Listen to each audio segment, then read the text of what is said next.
Ashama harka fuunii kabajamtoota hordoftoota JMN nageenyi keenya waraa bakka jirtan cufatti sinaaga hojjechaa qophiinooleetiin walitti deebineeti kan jirru qophiinoolee akkuma barame qopheessuunis waliin turtii kan godhu ani Rabbirraa Leenjisaati waayilli kiyyaa qalbeessaa tureera nu waliin jira hanga xumura qophiitti nu duuka tura jecha egaa qophiinoolee keenya har'aatiin xiyyeeffannaan dhimmoota gidduu darbe karaa warri kasaartonni siyaasaa biddeen furdaa gosa ofii yookittiin biyya ofii yookittiin saba ofii dhiisanii kajeellaa balbala namaa dhaabbatan hiriira saayibarii jechuudhaan karaa marsaalee miidiyaa wal ga'uudhaan ololoota biyya kanarratti banuudhaaf tattaaffii godhanerra har'a waan muraasa kan kaasnu ta'a.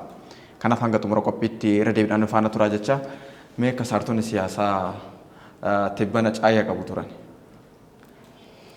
Maal taasifde waan isaan itti turan kana? Tibba kana guyyaa sadii or lama dura iddirii kolugaltootaatiyyuu waltajjii qabu turanii egaa akkamitti walitti dhufanii jarri kun eenyudha kan jedhurraa kaanu jalqaba irratti jara kana maaltu walitti fiduu danda'e yaa mata duree isaanii fudhatanii as ba'anii mata duree nagaan biyya kanaaf haa ta'u waraannaa dhaabatu mootummaan gifaawi aggasaas yiiqum kan jedhu jechuudha. Egaa jarri kun jalqabuma irratti maqaa nagaa jedhamu kana dha'uudhaaf miti kan isaan wal ga'anii maaliif jara keessa yoo ilaalte muuxannoo siyaasaa isaan kanaan dura qabaniin wal qabsiistee yoo ilaalte jara keessa namni tokkollee mooraalii yookiin immoo haamileettiin waa'ee nagaa dubbatu jara keessa jiru jechuudha. Inni gara biraan iddiriin kolugaltootaa kuni kaayyoon irratti wal ga'ee kaayyooma jibbiinsaa yookiin immoo maqaa nagaa jedhuun abbaama yuutuubii sanarraa yoo kaatee fudhatte nagaa dubbachuudhaaf warra wal ga'e osoo hin taane harka lafa jalaatiin yookiin immoo maaskii nagaa jedhu irra keessaan jalaan immoo waraana labsuu kan wal fakkaatudha kan walitti dhufachuudha. Jalqaba waliin argani garee sana yoo amma deebitee ilaalte jarri waliin ta'an jechuun maleekaa fi seexannis waliin taa'ee dubbachuu akka danda'udha jechuudha. So fakkeenyaaf haa fudhannu keessumaa wanti si gaddisiisu akkaataa isaanitti Sibaat Naggaa boolla keessaa baasanii nama of hin dandeenye lafa jiru iyyuu hin beeku baay'ee ijaarsi kuni eessa jirtatuuti jettee nama dubbachuu hin dandeenye. Kanaaf gareen suni garee shaabiyaadhaan daayireekt ta'uudha. Taatonni kun immoo gola garaa garaadhaan inni iyyisiisu maaliif warri kaani gareen akka Jawaarfaa Oromiyaa irraa warra abdii kutatedha.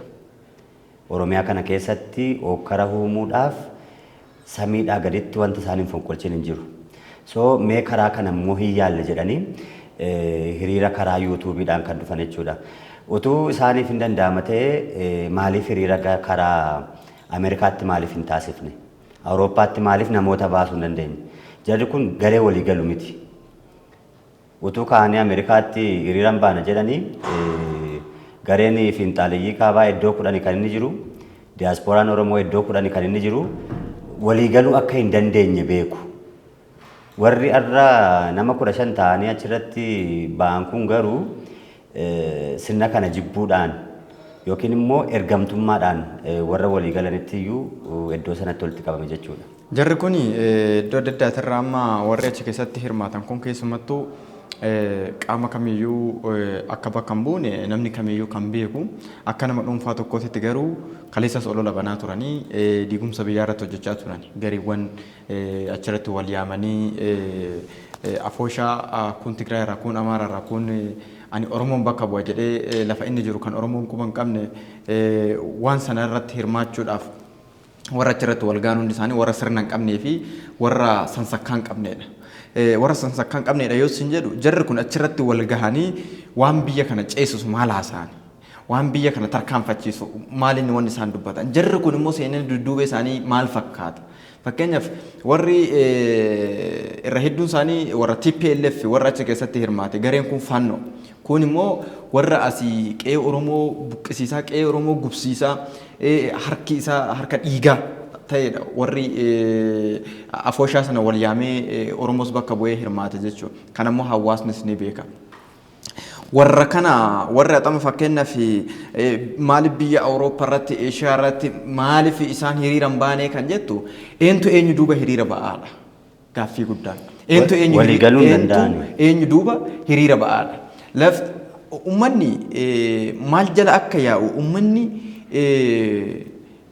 nama hedduu irra deddeebiidhaan wanti nuti kana dur kaasaa turre warra olola banuudhaaf akkuma ati kaaste waan baay'ee fayyadamuu barbaadan siistemaalee hedduu fayyadamuu barbaadan duula hedduu bananii fonqolchaa fi fonqolcha hin danda'an garuu fincila kaasuu barbaadan waa hedduu ummanni isaas warra akkasiisan dursee deemee jira ummanni isaan dursee waan hedduu hubatee jira fakkeenya kaasuu dandeenya yeroo hedduu irraa kaasaa turre waan ta'eef akkuma ati kaaste wanti isaan hin yaalleen jiru Oromiyaa keessatti yoo gara Oromiyaatti deebinee kan kaasnu ta'e olola oofuudhaaf fincila kaasuudhaaf wanti isaan hin yaalle dhakaan isaan hin garagarshine hin jiru maal jedhe qaallichi Jawaar jedhamu kuni haalli diinagdee biyya kanaa dhakaa gaaraa ka'ee jedhe yeroo darbe dubbii isaa keessatti dhakaan gaaraa ka'ee isaan fakkaata dhakaan gaaraa ka'ee kan ammoo gufuu ta'ee qabuu hin danda'u ololoonni isaan banan kun dhakaan gaaraa ka'e isaan dhumni isaanii immoo eessa dhakaan gaaraa ka'e dhumni isaa qileedha jechuudha dhakaan gaaraa ka'e gubbaa kan jiru eenyunni shirtoota fi shiramtoota siyaasatii jechuudha warra harki isaanii dhiigaa warra lubbuu ilmaan Oromoo meeqa ficcisiisaa turedha isaan warra gumaati Oromoon dudduuba deebi'ee warra kana gumaa ilmaan isaa gaafachuu qaba Oromoo kaleessa hiriira baasee Oromoon kaleessa daandiratti ficcisiise warra kana bar erga sirna kanaati as maqaa isaaniitiin Oromoo meeqatu dhume har'a maqaa shira isaaniitiin Oromoo meeqatu dhumaa jira Oromoo meeqatu jilmaan gubachaa jira Oromoon warra kana gumaa gaafachuu qaba jechuudha gumaa irraa kan falachuu qaba Oromoon warra har'a ala taa'ee anasii qabsaa jedhee miidiyaadhaan iyyu kana Oromoon gattaa'ee akka duudhaa fi safuuf safeeffannaa isaatitti gumaa gaafachuu qaba warra gumaati Oromoodhaaf ilmaan Oromooti warra gumaadha haadha hiyyeessaa ilmoo inni naqa qaba jettee barsiifattee eeggachaa turte galaa rasaasaa kan godhe warra har'a iyyaa jiru kana kaleessaa miti dheengadda kana yoo fudhanne erguma sirni kun dhufe as Oromoo meeqa daanditti baasee kan ficcisiisaa ture warra har'a diina waliin warra kaleessa nujjeesuu miti nu fannisaa ture san waliin har'a afooshaa taa'u kanatu afooshaa dhaabbatu kanatu warra gumaa warra kaleessa Oromoo fannisiisaa ture san waliin har'a caayanu taa'u jiran so kanaaf Oromoon har'a yakkoonni kara Wallaggaa irratti raawwatamaa ture yakkoonni Walloo irratti raawwatamaa ture yakkoonni Salaalee irratti raawwatamaa ture yakkoonni kutaalee Oromiyaa garaagaraa keessatti raawwatamaa tureef gumaa isaa warra har'a wacu kana ummanni gaafachuu danda'u qaba jedheen amanaa ila amma wanti nuti hubachuu qabnu walgahii yookiin immoo warra walitti dhufe kanarraa tokkoon tokko isaanii fuunee yoo inaasofne yoo jenne yeroo dheeraa fudhachuu danda'a. Wanti si gaddisiisu garuu maqaa Oromoodhaan namoota kanaan dura qeerroo 5,000 fixaniiru jettee farrajaa turte. Namoota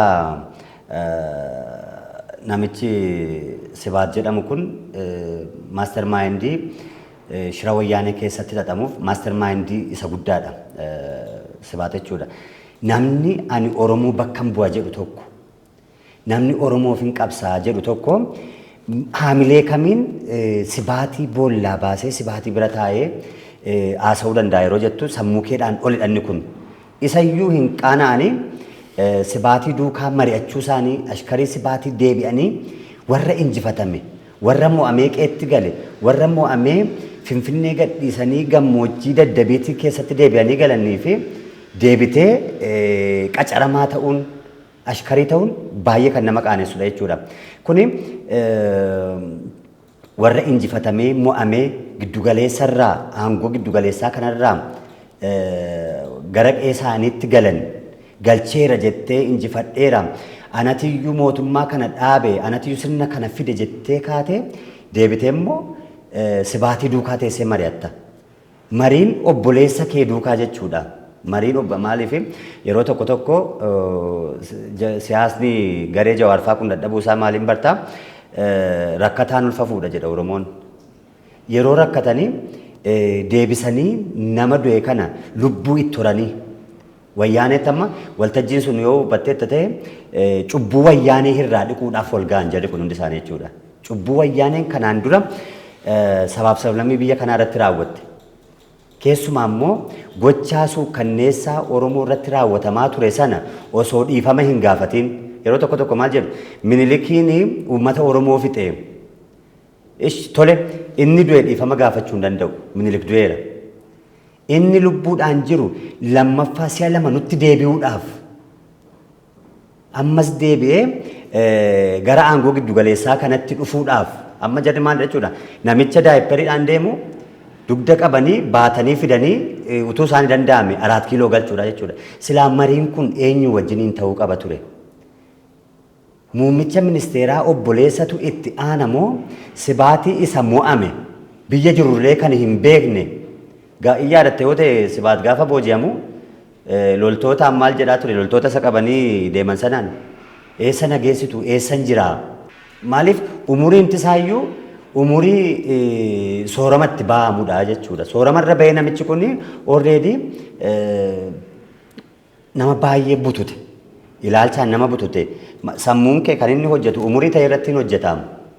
Ati gad deebitee jara wajjin mari'achuu lammaffaa hoo garee kaleessa Maadaagaskaritti sin deebisna. Sa'aatii 24 keessatti masaraa abbaa keenyaa hin galla. Maqaa biraanuu moggaasanii biyyi kun kan saanii miti Maadaagaskaritti deebisna. Oromoon aangoorra bahuu hin qabu. Garee jedhu duukaa garee Oromoo qalee mukarratti baatee deemu mataa Oromoo mukarratti baatee deemu duukaa teessee mari'atta waa'ee keezii Oromoodha jechuudha. Keezii biyya kanaa jara kanaa wajjin hin mari'attaa jechuudha. Yeroo darbe waa'ee maraattummaa kaasnee turre warri kana godhani sammuu isaanii nagaa miti. Ani akka kootti hawaasni seera laala jedhee yaadu maaliif jennaan nama sammuun nagaa nama silaa yoo yaalamellee fayyuu danda'uuf iddoo kennitee waan irraa haasofta. Garuu hawaasa hubannoo akka ta'uuf haasofna nuti. Akkuma ati kaaste kuni nama gumaati. Warra gumaa waliin mari'atee jennee kaasu jiraame warra gumaa waliin mari'achuu qofa iyyuu miti inni mataan isaa nama gumaati. Warra kana wajjin hin caayee taa'u. Oromoon har'a gahuun isaa ilmaan isaa meeqa gibira itti gabbaree lubbuu ilmaan isaa meeqa har'a kan gahe. Har'a immoo osoo ifatti jarri kun bahanii Oromoo jechatti ni ulfaataa beekta. Oromoo qalanii Oromoo qaluu isaanii immoo akka gootummaatti jara irratti geeraran mukatti fannisanii jara ummata hiriira yaasanii ilaalchisan asii fuudhanii ganda ofiitti ittiin galanii ittiin dhiichisan osoo kana argitu Oromoo warra kana wajjin caayyataa'u arguu caala akka Hacaaluun jedhe sana dutee baafachuu si wayyaa beekta.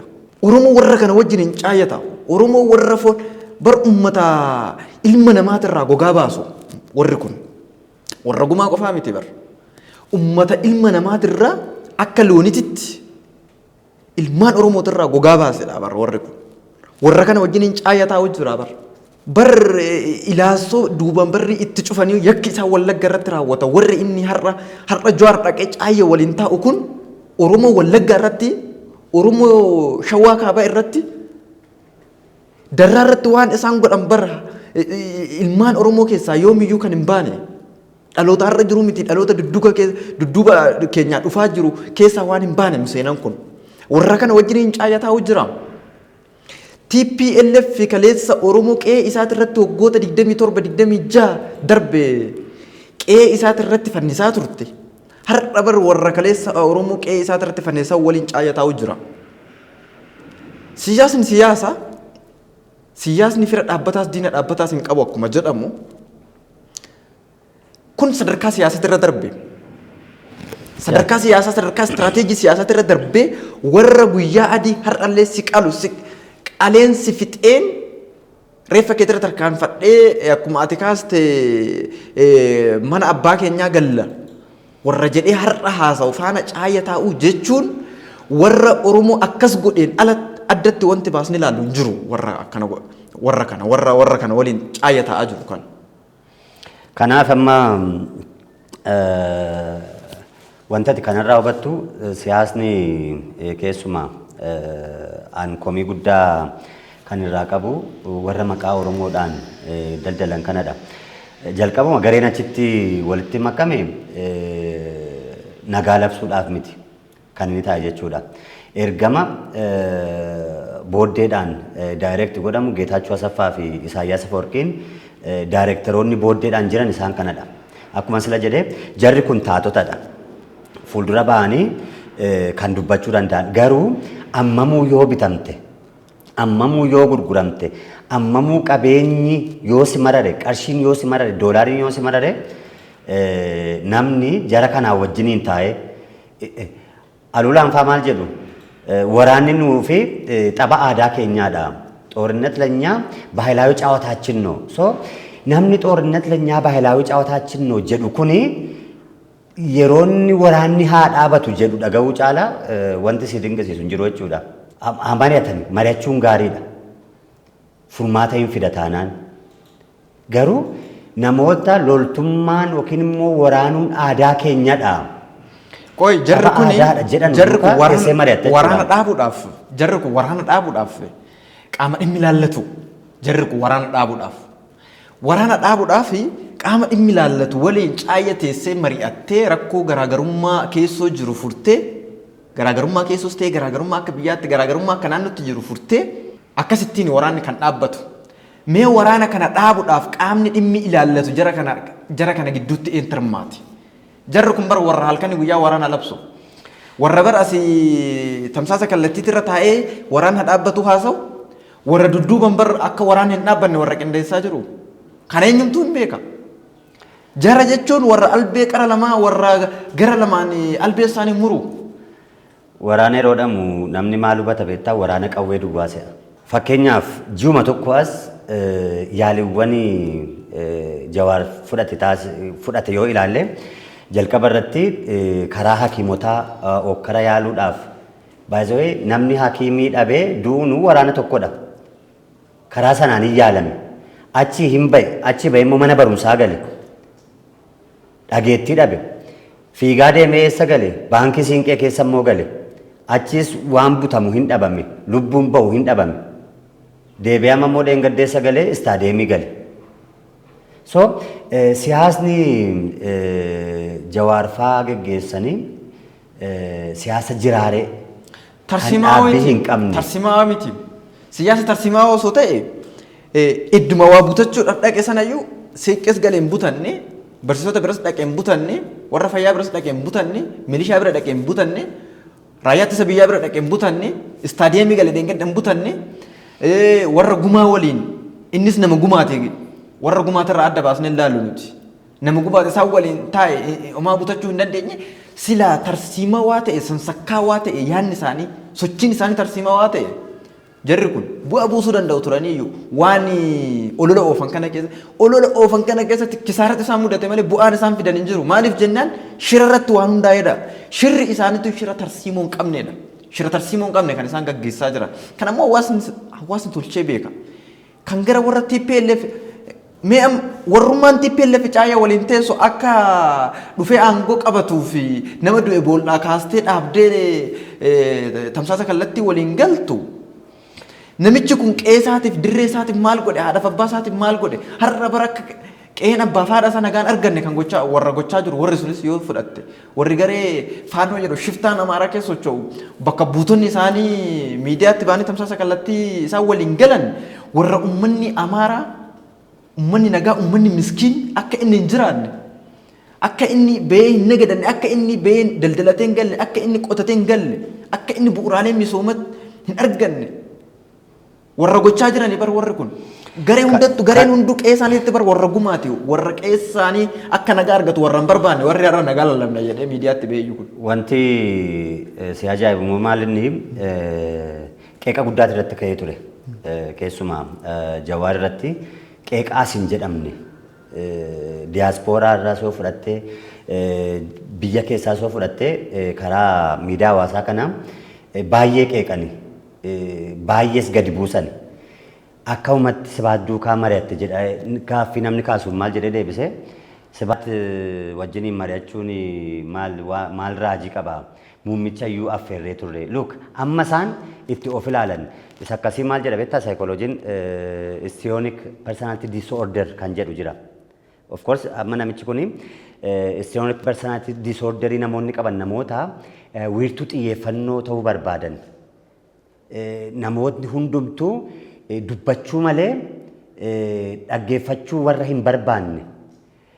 So muummicha ministeeraa iyyuu affeerreera. Ilaali gama muummichi ministeeraa gadi bu'ee gad deebi'ee mandara keessa yuutuubii barbaadee dhaqeetiyyuu taa'ee duukaa mari'ata. Which is irreconcilable waan addunyaa irratti seenaa keessatti ta'uu hin dandeenye.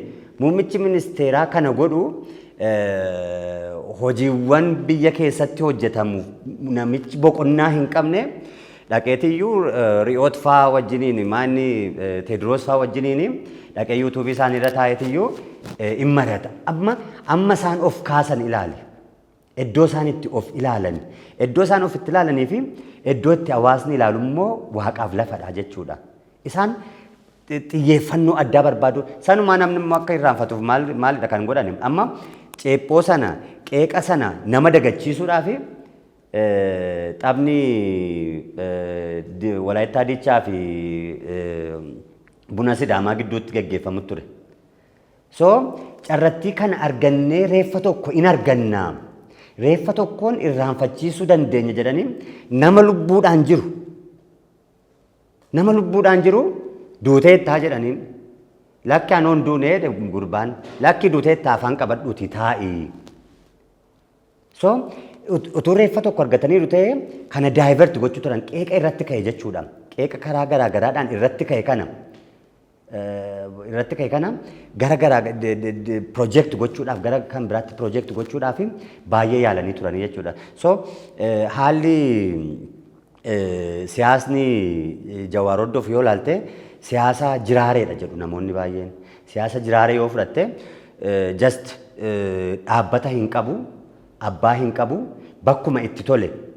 Amma yoo barbaade mana Finxaaleeyyii kaabaa dhaqaa, yoo barbaade mana Shaabiyaa dhaqaa, yoo barbaade mana Wayyaanee dhaqaa, hundumaadhaa fi nama bitamuu danda'u aveel kan ta'e jechuudha. Gabaa kamirratti iyyuu namati dhaqxee bitattee odeessisuu dandeessu, iyyisiisuu dandeessu Jawaar Mahaammedidha jechuudha.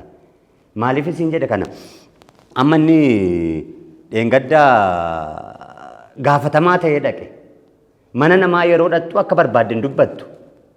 Mana namaadha kan inni dhaqe. Mana namaa yoo dhattu seera manni sun ittiin buludha. Kanatti ittiin hoogganamtu seera mana sanaatiin hoogganamtaa jechuudha. So maal ta'e jechuudha? Akka qacaramaa tokkootti waan itti kenname dubbateetu bahee jechuudha. Namni qawwee qabatee taa'e, zammanee kaasee qawwee qabatee taa'eetiyyuu ibsa kenna argitee ta'e xoorinneetii qumedha. Qawwee qabatee taa'a. Qawwee qabatee taa'a. Bosona jiraam namichi kun shiftaadhaam. So shiftaan tokko waraanni haa dhaabatu yeroo jedhu bakka fuggisoosa Dr. Zalaalamiin yeroo namni dhaqu ati gali yeroo namni galu immoo ati dhaqisa jedhan jechuudha. Wal jala darbi waan wal jala darbaadha kan hojjetame jechuudha. Kuni walumaa galatti warra gumaati warra biyya kana bu'aa buusuudhaaf hojjetu osoo hin taane warra maatii isaaniitiif bu'aa buusuudhaaf hin hojjennedha.